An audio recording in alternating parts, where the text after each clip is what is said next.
ആലപ്പുഴ ജില്ലയിൽ Kariyilakulangara police station അതിർത്തിയിൽപ്പെട്ട Ramapuram railway level ക്രോസിങ്ങിൻ്റെ സമീപത്ത് 2007 ജൂൺ 8 കാലത്ത്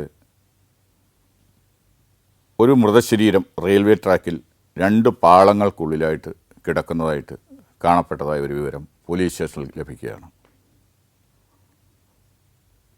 അത് കണ്ട ആളുകളാണ് പോലീസ് സ്റ്റേഷനിൽ വന്ന് പറഞ്ഞിരിക്കുന്നത്. ഉടൻ തന്നെ അന്ന് കായംകുളം DYSP ആയിരുന്ന ഞാനും പോലീസ് പാർട്ടിയും അവിടെ സ്ഥലത്തേക്ക് പോയി. അവിടെ എത്തി ഒരു ചെറിയ കാവൽക്കാരനില്ലാത്ത റെയിൽവേ ഗേറ്റാണ്, ഒരു ചെറിയ റോഡാണ്. റെയിൽവേ ലൈൻ കട്ട് ചെയ്ത് കടന്നു പോകുന്നു. അതിനല്പം വടക്ക് മാറി 2 പാളങ്ങൾക്ക് ഇടയിലായിട്ട്, അതായത് ഒരു ട്രെയിനിൻ്റെ തന്നെ ഉള്ള 2 പാളങ്ങളുടെ ഇടയിലായിട്ട് ഒരു യുവാവിൻ്റെ മൃതശരീരം കിടക്കുകയാണ്. അവിടെ ഒരു പാടവും കുറച്ച് മരങ്ങൾ നിൽക്കുന്നതായിട്ടുള്ളൊരു പ്രദേശമാണ്, വിജനമായിട്ടുള്ളതാണ്. ഈ റെയിൽവേ ക്രോസ് ഉള്ളതല്ല, അത് അടുത്ത് വീടുകളോ മറ്റോ ഒന്നുമില്ല. ആൾ സഞ്ചാരവും പൊതുവെ കുറഞ്ഞ ഒരു സ്ഥലമാണ്. മരങ്ങൾ റെയിൽവേ ട്രാക്കിൻ്റെ ഇരുവശങ്ങളിലും നിൽക്കുന്നുണ്ട്. അതിനപ്പുറം ഒരു പാടമാണ്. അപ്പോൾ അത് തെക്ക് നിന്നും വടക്കോട്ടാണ്, അല്ലെങ്കിൽ തെക്ക് വടക്കായിട്ടാണ് ഈ റെയിൽവേ പാളം കിടക്കുന്നത്. യഥാർത്ഥത്തിൽ ട്രാക്കിലല്ല, അല്ലെങ്കിൽ പാളത്തിൻ്റെ മുകളിലല്ല ഈ ബോഡി കിടക്കുന്നത്. ഈ ഡെഡ് ബോഡി കിടക്കുന്നത് പാളത്തിൻ്റെ 2ൻ്റെയും നടുക്കാണ്. ഒരു ട്രെയിനിൻ്റെ പാളം, അതായത് ഒരു ട്രെയിൻ പോകേണ്ടതായ 2 പാളങ്ങളുടെ നടുക്കുള്ള സ്ഥലത്ത് കിടക്കുകയാണ്. തല വടക്കോട്ടും കാലുകളുടെയും തെക്കോട്ടുമായിട്ട് മലർന്ന് കിടക്കുകയാണ്. വസ്ത്രം എന്ന് പറയാൻ അതിൽ ഒരു ഷഡിയും അതുപോലെ ഒരു ബനിയനും മാത്രമേ ഡെഡ് ബോഡിയിൽ ഉള്ളൂ. പിന്നെ പ്രത്യേകിച്ചെന്ന് പറയാൻ ഒരു കയ്യിൽ, ഇടത് കയ്യിൽ ഒരു തോർത്ത് ഉപയോഗിച്ച് പഴകിയ ഒരു തോർത്ത് കെട്ടിയിട്ടിട്ടുണ്ട്. ഒരു തലയാണ്, ആ തോർത്തിൻ്റെ ഒരു തലയാണ് കെട്ടിയിരിക്കുന്നത്. മറ്റേ തോർത്തിങ്ങനെ നീണ്ടു കിടക്കുകയാണ്. അപ്പോൾ ഞാനുണ്ട്, അന്നത്തെ അവിടെ DYSP CI ആയിരുന്ന ശ്രീ ഹരികൃഷ്ണനുണ്ട്, മറ്റ് പോലീസ് SIമാരും എല്ലാം ഉണ്ട്. അപ്പോൾ ഓരോ കാര്യങ്ങളും ഞങ്ങൾ നിരീക്ഷിക്കുകയാണ്, ഇതെന്താണ് എന്നുള്ളത്. ട്രെയിൻ തട്ടി മരിച്ചതാണോ, അല്ലെങ്കിൽ ട്രെയിനിൻ്റെ മുമ്പിലേക്ക് ചാടിയതാണോ? ഇങ്ങനെ 2 സാഹചര്യങ്ങളും ഉണ്ടാകാമല്ലോ.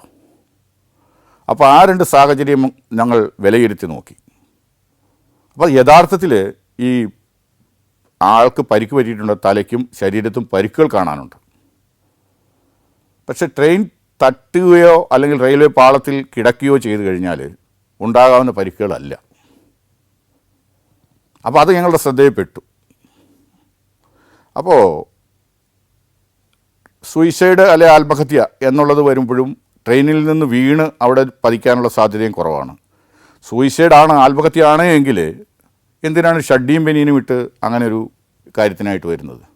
സ്വാഭാവികമായിട്ടും അത് അസംഭവ്യമാണ്, സാധാരണ നിലയിൽ വരാറില്ല. പിന്നെ അങ്ങനെയാണെങ്കിലും കൈത്തണ്ടയിൽ, കൈയുടെ റിസ്റ്റിൽ ഒരു തോർത്തും കെട്ടിയിട്ടുണ്ട്. അപ്പം ആ ക്രൈം സീൻ കാണുമ്പം സംശയം ആദ്യം മുതൽ തന്നെ ഉടലെടുക്കുന്നുണ്ട്. ഇതാരാണ് ഈ ചെറുപ്പക്കാരൻ എന്നുള്ളതിനെ സംബന്ധിച്ച് വ്യക്തമായിട്ട് ഒരു ധാരണ അവിടെ കൂടി നിന്നവർക്ക് ആദ്യം ഉണ്ടാവുന്നില്ല. ഇൻക്വസ്റ്റ് നടത്തി വളരെ ശ്രദ്ധയോടുകൂടി കാര്യങ്ങൾ, ഇത് സംശയാസ്പദമായിട്ടുള്ളൊരു മരണമാണ്, ഇത് സ്വാഭാവികമായിട്ടും ഒരു കൊലപാതകമായിട്ട് മാറാൻ സാധ്യതയുണ്ടെന്നുള്ളത് അന്വേഷണ ഉദ്യോഗസ്ഥരായ ഞങ്ങൾക്ക് ബോധ്യപ്പെട്ടു. അപ്പോൾ അതേ രീതിയിൽ അതീവ ഗൗരവത്തോടു കൂടിയാണ് ആരംഭം മുതൽ ഈ കേസിൻ്റെ അന്വേഷണം നടന്നു വരുന്നത്. പിന്നീട് ഇൻക്വസ്റ്റ് തയ്യാറാക്കി ഡെഡ് ബോഡി പോസ്റ്റ്മോർട്ടത്തിന് അയക്കുന്നതിന് മുമ്പായി തന്നെ ഈ ചെറുപ്പക്കാരനെ തിരിച്ചറിയുന്ന ആളുകൾ അവിടെ എത്തിക്കഴിഞ്ഞു. അത് കണ്ടല്ലൂരെന്ന് പറയുന്ന സ്ഥലത്ത് ഏകദേശം ആ ശരീരം കണ്ടതിൻ്റെ ഒരു 5 കിലോമീറ്റർ 6 കിലോമീറ്റർ പടിഞ്ഞാറ് മാറി ഹൈവേക്കും പടിഞ്ഞാറുള്ള ഒരു പ്രദേശത്ത് ഉള്ള ഒരു ചെറുപ്പക്കാരനാണ്. 22 വയസ്സുണ്ട്. സാമാന്യം നല്ലൊരു കുടുംബത്തിൽ പിറന്ന ഒരു ആളാണ്. ആളെപ്പറ്റി കൂടുതലായിട്ട് ഞങ്ങൾ അന്വേഷിച്ച് വരുമ്പോൾ, പ്രത്യേകിച്ച് അവിടെ നാട്ടിലുള്ള ആളുകൾക്ക് ഈ പയ്യനെ പറ്റി അല്ലെങ്കിൽ ഈ ചെറുപ്പക്കാരനെ പറ്റി അത്രയ്ക്കുള്ളൊരു അറിവില്ല. അപ്പോൾ അയാൾ വന്നു പോകുന്നുണ്ട്, ഇന്ന ആളുകളുടെ മക്കളാണ് എന്നുള്ളതൊക്കെ അറിയാമെന്നുള്ളതല്ലാതെ അയാളുടെ ദൈനംദിന ഇടപാടുകളെ സംബന്ധിച്ചിട്ടുള്ള ഒരു സൂചനയും കിട്ടുന്നില്ല. അപ്പോൾ ഞങ്ങൾ അന്വേഷണം എങ്ങനെ ഞങ്ങളൊരു കൊലപാതകം എന്നുള്ള രീതിയിലേക്ക് തന്നെയാണ് കാര്യങ്ങൾ അന്വേഷിച്ചതിൻ്റെ ഗൗരവത്തിൽ തന്നെയാണ് കേസിനെ കാണുന്നത്. പോസ്റ്റ്മോർട്ടം കഴിഞ്ഞു, ബോഡി വിട്ടുകൊടുത്തു, അത് സംസ്കരിക്കുകയും ചെയ്തു. പോസ്റ്റ്മോർട്ടത്തിൽ ട്രെയിൻ ഇടിച്ച് ഉണ്ടാകാവുന്ന പരിക്കുകളാണോ എന്നുള്ളതിനെ സംബന്ധിച്ച് ഡോക്ടർക്ക് അത്രയ്ക്ക് വ്യക്തമായിട്ട് പറയാൻ സാധിക്കുന്നില്ല. അതിനർത്ഥം ട്രെയിൻ ഇടിച്ച് മരിച്ചതല്ല എന്ന് തന്നെയാണ് ഡോക്ടർ അഭിപ്രായപ്പെടുന്നത്. മാത്രമല്ല, ട്രെയിൻ തട്ടുകയോ ട്രെയിനിൻ്റെ വീലുകൾ കയറിയോ അല്ലെങ്കിൽ ഏതെങ്കിലും രീതിയിലാണെങ്കിൽ ആ ബോഡിയിലെ ഇഞ്ചുറിയിൽ ട്രെയിനിൻ്റേതായ അംശങ്ങൾ വരേണ്ടതാണ്. കാരണം റൺ ഓവർ കേസുകൾ അല്ലെങ്കിൽ ആത്മഹത്യ, ട്രെയിനിന് മുമ്പിൽ ചാടി ചെയ്യുന്ന ആത്മഹത്യ, അല്ലെങ്കിൽ ട്രെയിൻ യാദൃശ്യമായി തട്ടുന്ന സംഭവങ്ങൾ എല്ലാം കാരണം ഞാൻ കണ്ടിട്ടുള്ളതാണ്. അങ്ങനെയുള്ള അനുഭവങ്ങളിൽ വെച്ച് നോക്കുമ്പോൾ ഇതാരോ അവിടെ കൊണ്ട് വെച്ചതാണ്, എവിടെയോ കൊലപ്പെടുത്തി. മാത്രമല്ല, പ്രത്യേകം ശ്രദ്ധിച്ച മറ്റൊരു കാര്യം, ഈ ഡെഡ് ബോഡിയിൽ നിന്ന് ചോര, രക്തം അവിടെ ആ പാളത്തിലോ അതിൻ്റെ പരിസരത്തോ കാണുന്നതായി ഇല്ല. അപ്പോൾ അതിനർത്ഥം എവിടെയോ കൊലപ്പെടുത്തി ഈ ചെറുപ്പക്കാരനെ റെയിൽവേ പാളത്തിൽ കൊണ്ട് വെച്ചതാണ്, അല്ലെങ്കിൽ കൊണ്ട് കിടത്തിയതാണെന്നുള്ളത് തന്നെയാണ് ഒരു നിഗമനമാണ് ആദ്യഘട്ടത്തിൽ വരുന്നത്. അങ്ങനെയാണെങ്കിൽ ഈ 22 വയസ്സുള്ള ചെറുപ്പക്കാരനെ കൊലപ്പെടുത്താനും മാത്രം അയാളോട് വിരോധമുള്ളത് ആരാണ്? പല രീതിയിലും അന്വേഷിച്ചു, ആഴ്ചകളെടുത്തു, മാസങ്ങളോളം ഇതിലെ ആരായിരിക്കാം ഇത് ചെയ്തതെന്നുള്ളതിനെ സംബന്ധിച്ച്. അപ്പം കൂടുതലായി അന്വേഷിക്കുമ്പം ഈ ചെറുപ്പക്കാരൻ്റെ കൂടുതൽ വിവരങ്ങൾ പുറത്തേക്ക് വരികയാണ്. അന്വേഷണ ഉദ്യോഗസ്ഥർക്ക് മനസ്സിലാകുകയാണ് അയാൾ ഇടയ്ക്കിടയ്ക്ക് കോയമ്പത്തൂരും അതുപോലെ തന്നെ ബാംഗ്ലൂരും പൊള്ളാച്ചിയുമൊക്കെ പോകുന്നുണ്ട്. അതിൽ കാറിൽ കൂട്ടുകാരുമായിട്ടാണ് പോവുകയും വരികയും ചെയ്യുന്നത്. പാലക്കാട് കൂടിയൊക്കെ സഞ്ചരിച്ചതായിട്ടുള്ള വിവരം കിട്ടുന്നുണ്ട്. അങ്ങനെയാണെങ്കിൽ അയാൾ എന്തിനായിരിക്കും ഇയാൾ ഈ രീതിയിൽ പോകുന്നത്? അയാൾക്ക് എന്താണ് കോയമ്പത്തൂർ? ഇയാൾ സാമാന്യ വിദ്യാഭ്യാസം കഴിഞ്ഞിട്ട്, ഡിഗ്രി പോലെയുള്ള ഒരു വിദ്യാഭ്യാസം ഏതോ അത് കഴിഞ്ഞിട്ടാണ് നിൽക്കുന്നത്. അപ്പോൾ പിന്നീട് വിദ്യാഭ്യാസത്തിന് പോകാൻ പറ്റുന്ന സാമ്പത്തിക നിലയൊക്കെ വീട്ടിലുണ്ടെങ്കിലും അയാൾ ആ രീതിയിലല്ല പോയിക്കൊണ്ടിരുന്നത്. പല കൂട്ടുകാരുണ്ട്, അവിടെ അയാളോട് ഒപ്പം നടക്കുകയും യാത്ര ചെയ്യുകയും ഒക്കെ ആയിട്ട് നടക്കുന്ന ഒരു ചെറുപ്പക്കാരനാണ്. അപ്പം ഞങ്ങൾ ഇയാളുടെ യാത്രയെ സംബന്ധിച്ച് കൂടുതലായിട്ട് അന്വേഷിച്ചു. എന്തിനാണ് അയാൾ കോയമ്പത്തൂരും മറ്റും പോകുന്നത്? അപ്പോൾ അക്കാലത്ത് കോയമ്പത്തൂർ പോവുകയും വരികയും പ്രൈവറ്റ് കാറിൽ വരികയൊക്കെ ചെയ്യുന്നതായിട്ട് വിവരങ്ങളാണ്. അപ്പോൾ ഒരു സൂചന കിട്ടി, ഇയാൾക്ക് സ്പിരിറ്റുമായി ബന്ധപ്പെട്ട ഏതോ ഇടപാടുകളുണ്ടെന്നുള്ളത്. വ്യാജമായിട്ട് സ്പിരിറ്റ് കച്ചവടവും അതിൻ്റെ ട്രാൻസ്പോർട്ടേഷനുമാണ് മറ്റ് സംസ്ഥാനങ്ങളിൽ നിന്ന് കായംകുളം, മാവേലിക്കര അല്ലെങ്കിൽ ആലപ്പുഴയോ ചെങ്ങന്നൂരോ ഒക്കെ ആയിട്ടുള്ള പ്രദേശങ്ങളിലേക്ക് കൊണ്ടുവരുന്ന ഒരു കച്ചവടം, കള്ളക്കടത്തുമായിട്ട് ബന്ധമുണ്ട് എന്നുള്ള സൂചന ലഭിക്കുന്നു. അത് ഉറപ്പിച്ച് പറയാൻ പറ്റുന്ന രീതിയിലുള്ള മെറ്റീരിയലൊന്നും അതിനകത്ത് ഇല്ലാതാനും. അപ്പോൾ അങ്ങനെ നിൽക്കുന്ന ഒരു സാഹചര്യത്തിൽ സ്പിരിറ്റ് കച്ചവടക്കാർ തമ്മിലുള്ള എന്തെങ്കിലും ഏതെങ്കിലും രീതിയിൽ അല്ലെങ്കിൽ ഇയാളോട് ഏതെങ്കിലും രീതിയിലുള്ള വിരോധം അവർക്കുണ്ടോ എന്നുള്ള രീതിയിലേക്ക് അന്വേഷണം തിരിച്ചുവിട്ടു. അപ്പോൾ ആരൊക്കെയാണ് സ്പിരിറ്റിൻ്റെ ഇടപാടുകൾ നടത്തുന്നത്, വ്യാജമായിട്ട് അല്ലെങ്കിൽ കൊണ്ടുവന്ന് ട്രാൻസ്പോർട്ടേഷൻ നടത്തുകയോ സ്പിരിറ്റ് കച്ചവടങ്ങൾ നടത്തുകയൊക്കെ ചെയ്യുന്നതെന്നുള്ളതിനെ സംബന്ധിച്ച് അന്വേഷണം നടത്തി. അപ്പോൾ അത് ആ രീതിയിൽ കച്ചവടം ചെയ്യുന്ന ചിലരെ പറ്റിയുള്ള വിവരങ്ങൾ ലഭിക്കുന്നുമുണ്ട്. അങ്ങനെയിരിക്കെ ഞങ്ങളുടെ അന്വേഷണത്തിന് വളരെ രഹസ്യമായിട്ട് ഉള്ള പോലീസ് ഉദ്യോഗസ്ഥരെ അയക്കുകയാണ്. ഈ ഡെഡ് ബോഡി കിടന്ന സ്ഥലവും അതിൻ്റെ പരിസര പ്രദേശങ്ങളിലുമൊക്കെ ഉള്ള ആളുകളെ പറ്റി, ആ പരിസരവുമായി ബന്ധപ്പെട്ട ഒരാൾക്ക് ചിലപ്പോൾ ആ ഒരു ഡെഡ് ബോഡി ദൂരെ നിന്ന് അവിടെ കൊണ്ട് ഇടാനുള്ള സാധ്യതയില്ല. കാരണം ഒരു കൊലപാതകയെ സംബന്ധിച്ചിടത്തോളം ഒരു കൊലപാതകം നടത്തുമ്പോൾ അയാൾ ഒരുപാട് ദൂരെ കൊണ്ടുപോകുക എന്ന് പറഞ്ഞാൽ, പ്രത്യേകിച്ചും ഹൈവേയും മറ്റും ക്രോസ് ചെയ്ത് അല്ലെങ്കിൽ ഒരു വലിയ ദൂരത്തിലേക്ക് കൊണ്ടുപോകുമ്പം ആ റിസ്കിൻ്റെ ഘടകം ഒരുപാട് കൂടുതലാണ്. അപ്പോൾ ആ പരിസരത്ത് തന്നെ ഉള്ള ആരെങ്കിലും ആയിരിക്കും, അല്ലെങ്കിൽ ആ പരിസരം എന്ന് പറഞ്ഞാൽ ഏകദേശം ചുരുങ്ങിയ കിലോമീറ്ററിനുള്ളിൽ എന്നാണ് ഞാൻ അർത്ഥമാക്കുന്നത്. അപ്പം അങ്ങനെ വന്നപ്പോൾ സ്പിരിറ്റ് കേസുകളിലും മറ്റും ബന്ധപ്പെട്ട അല്ലെങ്കിൽ ഇടപെട്ട സ്പിരിറ്റ് കച്ചവടം ചെയ്യുന്നതും പ്രദേശത്തുള്ളത് ആരൊക്കെയെന്നുള്ളത് മനസ്സിലാക്കാൻ ശ്രമിച്ചു. അപ്പോൾ ഒരു വളരെ നിർണായകമായ ഒരു വിവരം അപ്പോൾ ലഭിക്കുന്നുണ്ട്. അവിടെ സ്പിരിറ്റിൻ്റെ കച്ചവടമുള്ള അല്ലെങ്കിൽ മുമ്പ് കേസുകളിലൊക്കെ ഉൾപ്പെട്ടിട്ടുണ്ട ഒരു അജി എന്ന് പറയുന്ന ഒരാൾ, അയാളുടെ വീട്ടിൽ മറ്റൊരാൾ കുറച്ച് കാലം അവിടെ വന്ന് താമസിച്ചു എന്നുള്ളൊരു വിവരവും ഒരു സൂചന കിട്ടുന്നുണ്ട്. ആ ആളെന്ന് പറയുന്നത് മറ്റ് കേസുകളിൽ സ്പിരിറ്റുമായി ബന്ധപ്പെട്ട കേസിലും അതുപോലെ തന്നെ എക്സൈസ് ഉദ്യോഗസ്ഥരെ ആക്രമിച്ച കേസിലുമൊക്കെ പ്രതിയായിട്ടുള്ള ഒരാളാണ്. അപ്പോൾ അത് ഞങ്ങളെ സംബന്ധിച്ചിടത്തോളം വളരെ നിർണായകമായിട്ടുള്ള ഒരു സൂചനയാണ്, ഒരു വിവരമാണ് ലഭിക്കുന്നത്. Azerbaijan, Indonesia, Tajikistan, Peru. സഞ്ചാരം വോളിയം നമ്പർ 14. ഫുൾ HD-യിലുള്ള ഈ അപൂർവ ദൃശ്യയാത്രാ വിവരണ ശേഖരം സ്വന്തമാക്കാൻ 99544422 എന്ന നമ്പറിലേക്ക് സഞ്ചാരം എന്ന് SMS ചെയ്യൂ. അതെന്താണ്, അയാൾ എന്തിനാണ് ഇയാളുടെ വീട്ടിൽ വന്ന് താമസിച്ചത്?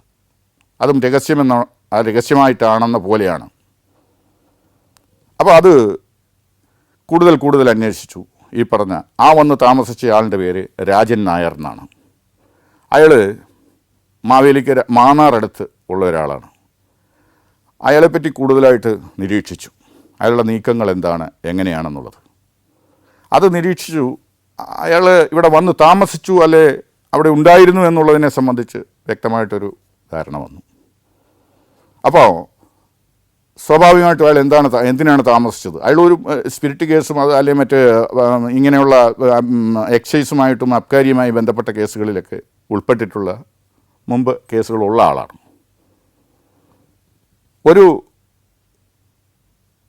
ഒരു പ്രാവശ്യം അല്ലെങ്കിൽ ആ ഒരു സാഹചര്യത്തിൽ അയാളെ ഞങ്ങൾ വിളിപ്പിച്ചു. അയാളെപ്പറ്റി അയാളുടെ മൊഴി രേഖപ്പെടുത്തുകയാണ്. അയാളെ പറ്റി അന്വേഷിച്ചു. അയാളെ ചോദ്യം ചെയ്തപ്പോൾ നിർണായകമായിട്ടുള്ള പല വിവരങ്ങളുമാണ് ലഭിക്കുന്നത്. അത് ഈ വളരെ ക്രൂരമായിട്ട് പൈശാചികമായി ചെയ്ത ഒരു കൊലപാതകത്തിൻ്റെ ചുരുളാണ് അവിടെ അഴിയുന്നത്. അതിൻ്റെ കാരണം ഈ പറഞ്ഞ അജിയും ഈ പറഞ്ഞ അക്കു എന്ന ശ്രീകാന്ത് എന്നാണ് അക്കുവിൻ്റെ യഥാർത്ഥ പേര്. അക്കുവും ഒരുമിച്ച് ഈ സ്പിരിറ്റ് കച്ചവടത്തിൽ ഉണ്ടായിരുന്നവരാണ്.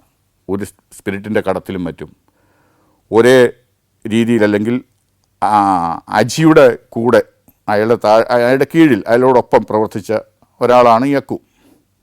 അത് കഴിഞ്ഞ് കുറേ കാര്യങ്ങളായി കഴിഞ്ഞപ്പം അക്കുവിനെ സംബന്ധിച്ചിടത്തോളം അക്കുവിന് സ്വന്തം നിലയിൽ ഇത് കച്ചവടം ചെയ്യാം എന്നുള്ളൊരു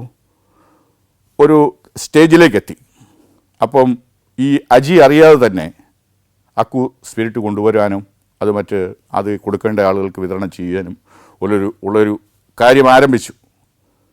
അതിങ്ങനെ നല്ല രീതിയിൽ ആക്റ്റീവായിട്ട് കാര്യങ്ങൾ പ്രവർത്തിച്ചു പോകുന്നു എന്നുള്ള വിവരം അജി അറിയാനിടയായി. കാരണം അജിയും അക്കുവും ഒരേ ആളിൽ നിന്ന് തന്നെയാണ് ഇത് വാങ്ങുന്നതും കൊണ്ടുവരുന്നതും വിതരണം ചെയ്യുന്നതും വിൽപ്പന നടത്തുന്നതും. അപ്പോൾ അതൊരു വൈരാഗ്യം അജിയുടെ മനസ്സിൽ രൂപപ്പെട്ടു. എന്നോടൊപ്പം നടന്ന, എൻ്റെ കൂടെ എൻ്റെ സഹായിയായി നടന്ന ആൾ എന്നെപ്പോലെ തന്നെയോ അല്ലെങ്കിൽ എന്നോട് മത്സരിച്ചുകൊണ്ട് ഈ ഒരു കച്ചവടം ഇവിടെ നടത്തുന്നു. അത് പറ്റില്ല, അല്ലെങ്കിൽ അത് എനിക്ക് ക്ഷീണമാണ് എന്നൊരു തോന്നൽ അജിയിലുണ്ടായി. അങ്ങനെയാണ് അജി എങ്ങനെയും അക്കുവിനെ സംബന്ധിച്ചിടത്തോളം അക്കുവിന് വളരെ ഡൈനാമിക്കായിട്ട് കാര്യങ്ങൾ നടത്താനും പോകാനും പറ്റുന്നതാണ്. ഇവർ തമ്മിൽ ഏജിലും കുറച്ച് ഡിഫറൻസ് ഉണ്ട്. അപ്പോൾ ആ ഒരു സാഹചര്യത്തിൽ തന്നെയല്ല അക്കുവിന് കൂട്ടുകാർ ഈ ചെറുപ്പക്കാരായിട്ടുള്ള മറ്റ് ബാധ്യതകളൊന്നും ഇല്ലാത്തതുകൊണ്ട് ചെറുപ്പക്കാരായ കൂട്ടുകാരുണ്ട്. അതൊരു സംഘമായിട്ട് അവർക്ക് പ്രവർത്തിക്കുന്നുണ്ട്. അതാണ് ഞാൻ മുമ്പ് പറഞ്ഞ കാറിലുള്ള യാത്രയും മറ്റുമൊക്കെ അങ്ങനെ കാണപ്പെട്ടത്.